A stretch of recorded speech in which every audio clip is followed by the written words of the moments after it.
E nderuar kryetare e Komisionit për Ekonominë, Punësimin dhe Financat, të nderuar zonja dhe zotrinj deputet, antarë të Komisionit, i nderuar zoti ministër. Kontrolli i lartë i shtetit ka përgatitur raportin për zbatimin e buxhetit të shtetit për vitin 2024 në zbatim të Kushtetutës së Republikës së Shqipërisë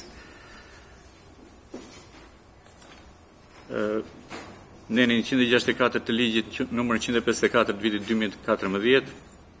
për organizimin dhe funksionimin e kontrollit lartë shtetit, ligjin për menaxhimin e sistemit buxhetor të Republikës së Shqipërisë,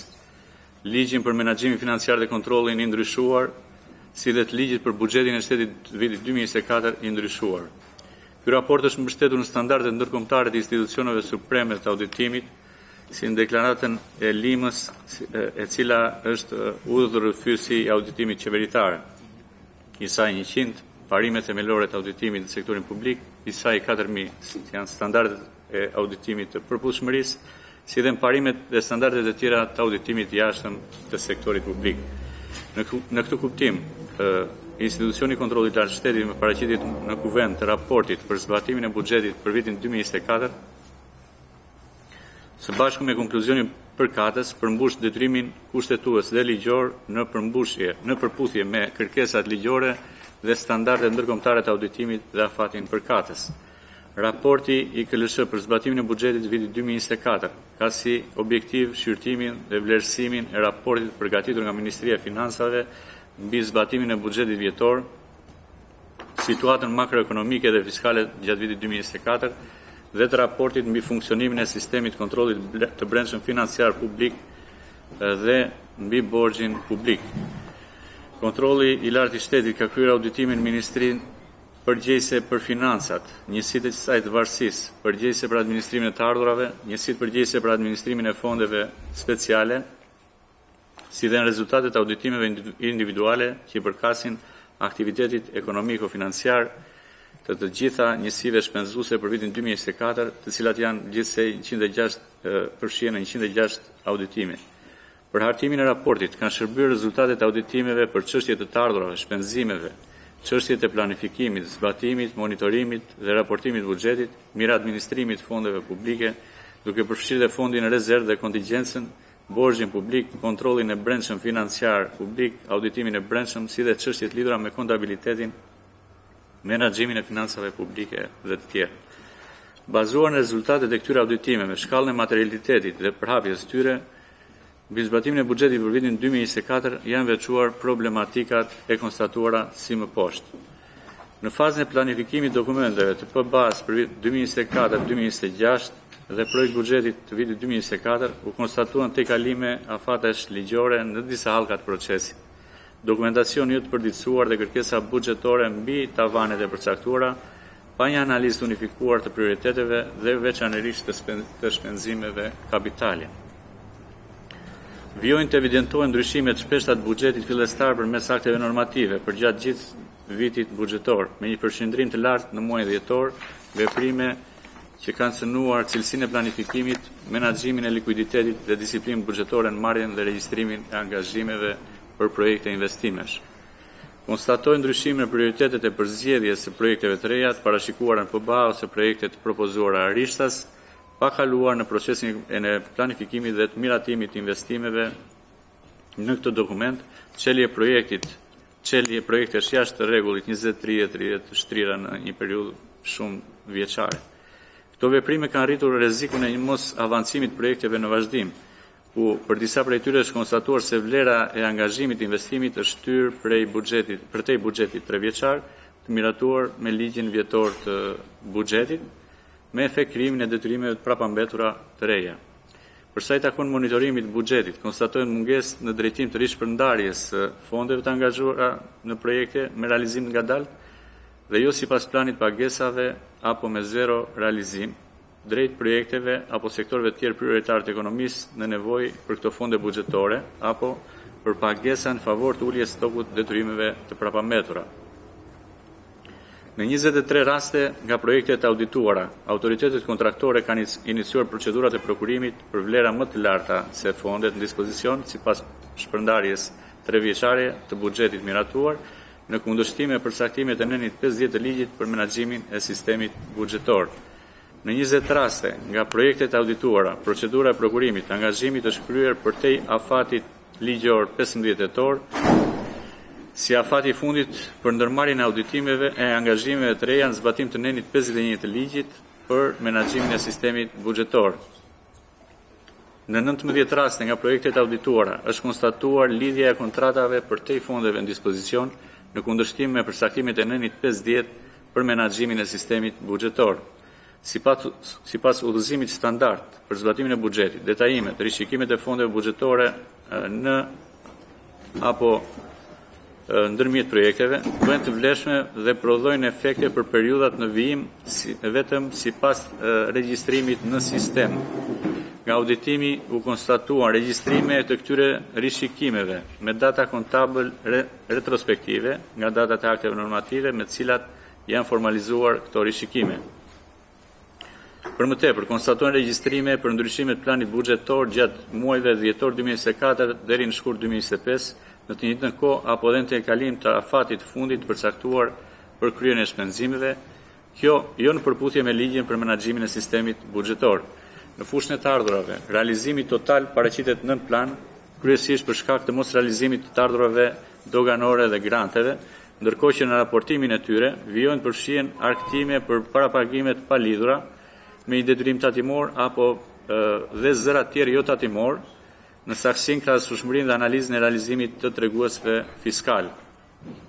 Gjithashtu, në planin e të ardhurave nuk rezulton që të jenë marrë në konsiderat efektet nga argëtimet të borxhit tatimor dhe doganor, të cilat pavarësisht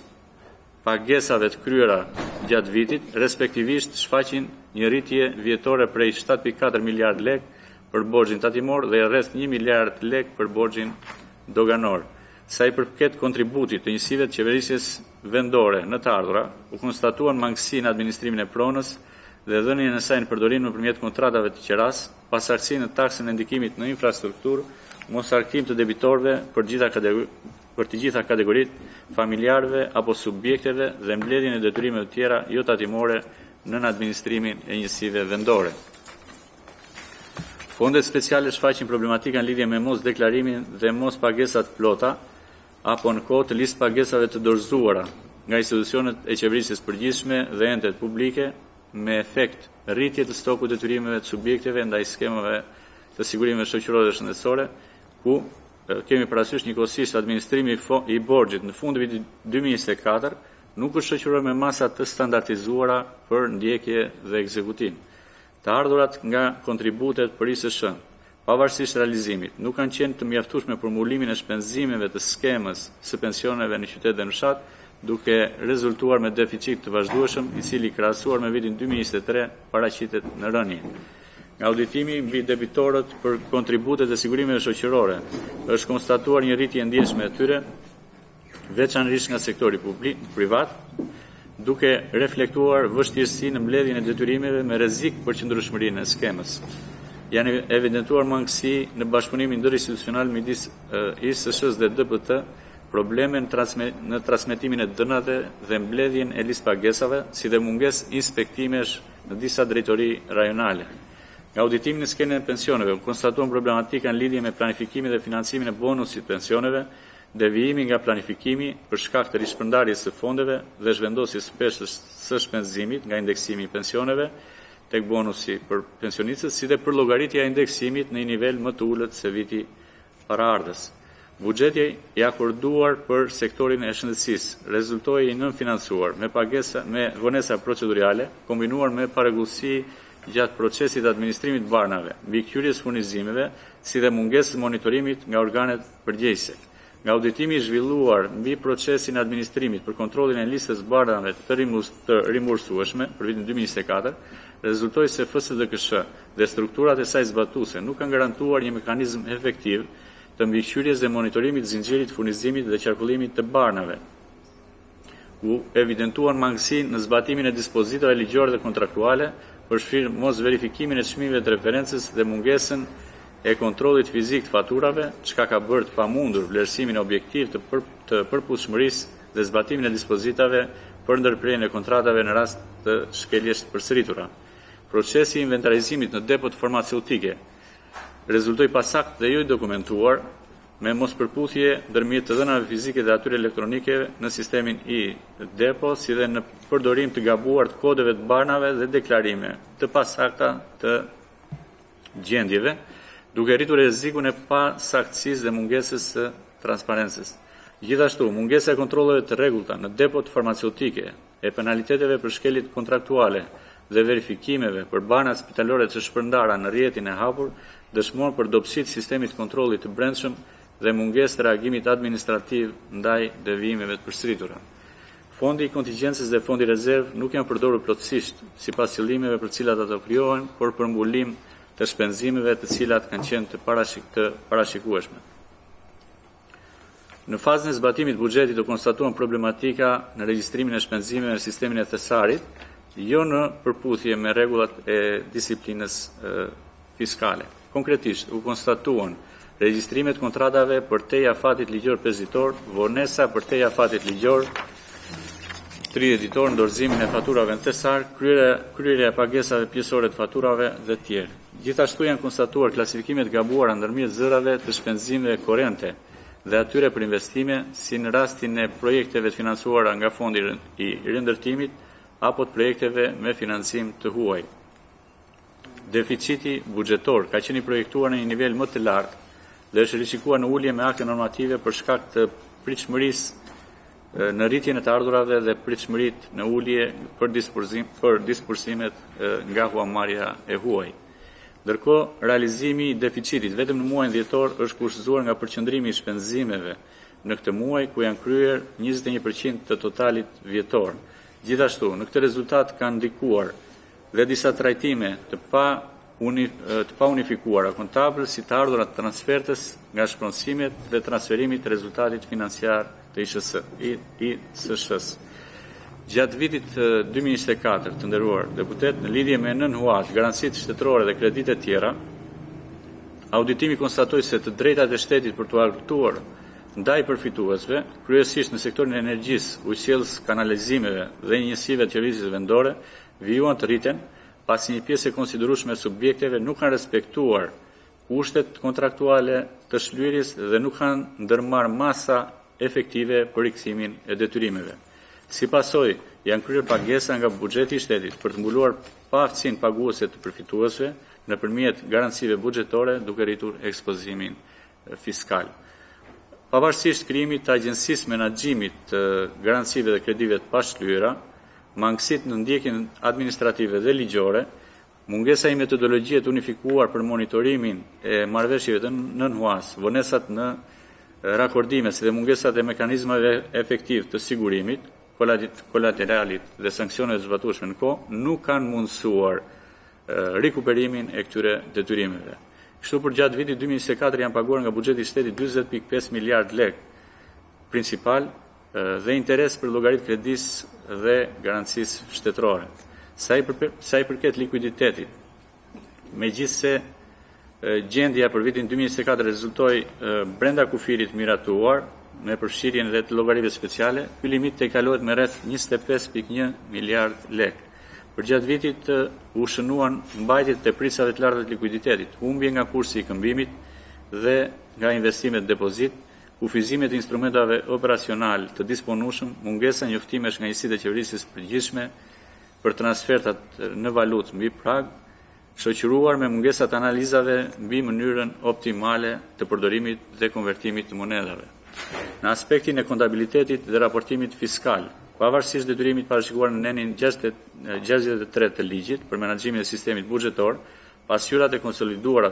vjetore transaksione financiare të shtetit për vitin 2024 nuk janë hartuar dhe nuk janë dorëzuar, çka ka bërë të pamundur shprehjen e një opinioni auditues financiar mbi to. Pavarësisht këtij kufizimi në auditimet financiare individuale të kryera nga kontrolli i lartë i shtetit, përveç mangësive në formë dhe afate të përgatitjes pasqyra financiare nga institucionet audituara, janë konstatuar dhe klasifikimet gabuara në pozicionet e pasqyrave financiare, jo vetëm për shkak të mungesës së dokumentacionit kontabël, por edhe për të mungesës kuadrit rregullator për raportimin financiar. Rrisjet fiskale mbeten të larta, duke qenë se ekspozimi ndaj ndërmarrjeve publike, veçanërisht energjia, është rritur për shkak të detyrimeve të ndërsjellta të pashlyera dhe të pa rakorduara. Ndërkohë, stoku i detyrimeve të prapambetura për çështjet gjyqësore kontingjente, po ashtu mbeten në nivele të larta. Stoku i detyrimeve deri në fund të muajit dhjetor 2024 rezulton 7.32 miliard lek, nga cilat detyrimet e qeverisjes qendrore janë rreth 2.66 miliard lek, detyrimet e qeverisjes vendore, vetë qeverisjes, janë rreth 3.26 miliard lek dhe detyrimet për rimbursimin e TBSH-s janë rreth 1.4 miliard lek. Detyrimet faktike dhe kontingjente për vendimet e Gjykatës Europiane të Drejtave të Njerëzit raportohen në vlerën rreth 18 milion euro, e cila i takon 10 vendimeve të cilat janë në trajtim në afatin 3 mujor dhe rrezikojnë pagesa interesi për likuidim të vonuar. Ndërsa raportimet e vendimet Gjykatës Ndërkombëtare të Arbitrazhit deri në fund të vitit 2024 për detyrimet faktike dhe kontingjente paraqiten në vlerën rreth 180 milion euro. Sa i takon kontratave koncesionare me mbështetje buxhetore, u konstatuan mospërputhje në plan pagesa dhe raportime, financimi fragmentuar jashtë programeve përkatëse, monitorimi pamjaftueshëm për pagesa për volumet paralizuara dhe mungesë raportimit vjetor të performancës. Në fushën fiskale dhe të administrimit tatimor, nga auditimi konstatuan trajtime të gabuara të përjashtimit nga TVSH-ja, pa autorizim të punimeve ndërtimore, mos përputhje ndërmjet inventarit fizik dhe kontabël, mungesë analizë financiare për detyrimet ndaj ortakëve, detyrim të ulët të pagave, shitje në kosto dhe çmime tregu pa justifikim, si dhe kreditimi gabuar i TVSH-s për karburantin. Gjithashtu, evidentojnë mangësi në monitorimin e subjekteve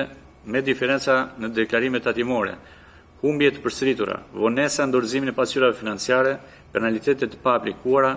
risk për shmangje tatimore dhe përfitime të pa drejta nga TVSH-ja.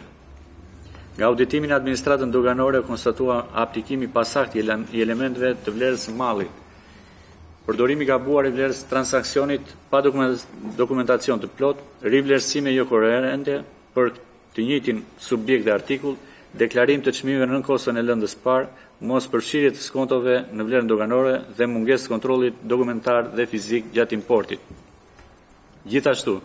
janë evidentuar trajtimi jo të unifikuar atë shkeljeve doganore, keq klasifikime tarifore që ndikojnë në detyrimet për taksën e ambalazhit plastik, mos respektimi i afateve në regjistrimin e tranzitit dhe magazinimit, si dhe mos përfshirje e artikujve në listat e referencave për vlerësimin doganor. Në lidhje me funksionimin e sistemeve të kontrollit brendshëm, u konstatuan se shërbimi auditimit të brendshëm nuk ka qenë i shtrirë në të gjitha njësitë e fushës ligjit dhe në disa raste ka munguar dokumentimi i plot i marrëveshjeve ndër institucionesh për mbulimin e shërbimit. Kapacitetet njerëzore dhe profesionale kanë rezultuar të pamjaftueshme. Me mungesën mbulim dhe në certifikim, me plane auditimit dorëzuara dhe miratuara jashtë afateve dhe pa analizë të dokumentuar të risk. U konstatua realizimi i ulët i planit auditimeve të performancës dhe të IT-s, si dhe zbatimi i ulët i rekomandimeve të dhëna. Në lidhje me menaxhimin financiar dhe kontrollin, vlerësimet e cilësisë janë kryer pa afate të qarta dhe me mbulim të ulët vjetor në raport me numrin e vlerësimeve që kryen çdo vit dhe kërkesës ligjore për periodicitetin e kryerjes së këtyre vlerësimeve. Për sa më sipër, të nderuar deputet, kontrolli i Kartë Shtetit vlerëson se rritja e cilësisë së planifikimit dhe raportimit buxhetor në funksion të përgjegjshmërisë, llogaridhënies dhe transparencës së shpenzimeve publike, si dhe përmirësimi i monitorimit buxhetit në tërësi, menaxhimit dhe mirë administrimit të riskeve fiskale në rritje, duke përfshirë dhe çështjet e menaxhimit financiar dhe kontrollit brendshëm, janë të rëndësishme për të siguruar për sigurimin e financave të qëndrueshme publike dhe të besueshmërisë së kuadrit fiskal. Kontrolli i lartë i shtetit në mandatin e tij si institucioni më i lartë i kontrollit financiar, ekonomik-financiar, jep rekomandimet përkatëse për përmirësimin e situatës, forcimin e kontrolleve të brendshme me qëllim parandalimin e problematikave dhe mangësive konstatuara duke kërkuar si më poshtë. Përmirësimin e procesit planifikimit buxhetor dhe forcimin e disiplinës fiskale nëpërmjet respektimit të afateve ligjore, në hartimin dhe ekzekutimin e buxhetit vjetor, argumentimin e kërkesave të reja apo të shtuara buxhetore, bazuar në një monitorim të vazhdueshëm dhe jo formal të ecurisë shpenzimeve për investime, shmangjen e ndryshimeve të shpeshta të planit buxhetor me akte normative, respektimin e tavaneve buxhetore për të mos zhvlerësuar të gjithë procesin planifikues si element i rëndësishëm për menaxhimin e burimeve publike në dispozicion, sipas destinacionit dhe prioriteteve të vendosura në planet afatmesme dhe ato strategjike. Adresimin e problematikave në regjistrimin e transaksioneve në sistemi informatik financiar të qeverisë nëpërmjet përmirësimeve në sistemin e kontrollit integruar me qëllim parandalimin e marrjes së angazhimeve buxhetore pa fonde disponibël, shmangjen e vonesave në regjistrim dhe të mos respektimit të radhës së disiplinës buxhetore. Në veçanti, për njësitë e qeverisjes vendore, rekomandohet një monitorim më i kujdesshëm mbi të drejtën për të kryer shpenzime në kuadër të ardhurat të trashëguara nga të ardhurat e veta apo nga transfertat buxhetore. Reflektimin në treguesit financiar fiskal të konsoliduar të çdo plani të shpërndar me VKM për gjatë vitit, për njësitë e qeverisjes përgjithshme, për të siguruar koherencë nëpërmjet tabelave të ligjit, krahasueshmëri dhe financim në kohë të nevojave dhe harmonizim me sistemi informatik financiar të qeverisë. Vëmendje e shtuar për menaxhimin e borxhit tatimor dhe doganor, hartimin e planeve konkrete për uljen e tij, për të shmangur humbjet nga parashikimi i këtyre parashkrimi ndjes i këtyre detyrimeve. Detajimin e fondeve sipas angazhimeve ekzistuese dhe kalendarëve kontraktual. Vëmendje të shtuar nga ana e institucioneve për inventarizimin, administrimin e pronës publike dhe kryerjen e regjistrimeve me qëllim paraqitjen e drejtë në pasyrat financiare të institucioneve, për shpejtimin e procesit miratimit dhe implementimit standardeve kombëtare të kontabilitetit publik me qëllim hartimin e pasyrave financiare të konsoliduara të shtetit, për mirësimin e menaxhimit borxhit publik dhe ekspozimit fiskal ndaj kredisë shtetërore dhe garancive shtetërore nga Ministria e Financave dhe struktura përgjegjëse ngritur për këtë qëllim, duke siguruar ndjekje efektive të këtyre detyrimeve të përfituesve të NUAS me mekanizma efektiv për rikuperimin e tyre. Analizimi dhe evidentimi i nevojave për forcimin e sistemit kontrollit farmaceutik, spitalor dhe kontratat koncesionare për garantimin e integritetit të dhënave elektronike dhe zbatimin e mekanizmeve të sanksionimit për subjektet që shkelin kushtet kontraktuale. Forcimin e strukturave të njësive të auditimit të brendshëm në të gjitha nivelet e qeverisjes nëpërmjet një monitorimi më efektiv nga struktura përgjegjëse mbikëqyrëse për forcimin e kapaciteteve audituese dhe nëpërmjet kryerjes proceseve të vlerësimit si mekanizëm për identifikimin e dobësive. Në përfundim, dëshiroj të theksoj se misioni i kontrollit të lartë të shtetit mbetet garantimi i përdorimit me efektivitet, ekonomicitet dhe eficiencë të fondeve publike, forcimi i përgjegjësisë publike dhe transparencës në menaxhimin e financave të shtetit. Kontrolli i lartë i shtetit gjatë ushtrimit të mandatit kushtetues dhe ligjor nëpërmjet rekomandimeve vijon të promovojë bashkëpunimin ndërinstitucional dhe mirë administrimin e buxhetit shtetit në funksion të interesit publik dhe zhvillimit të qëndrueshëm të vendit.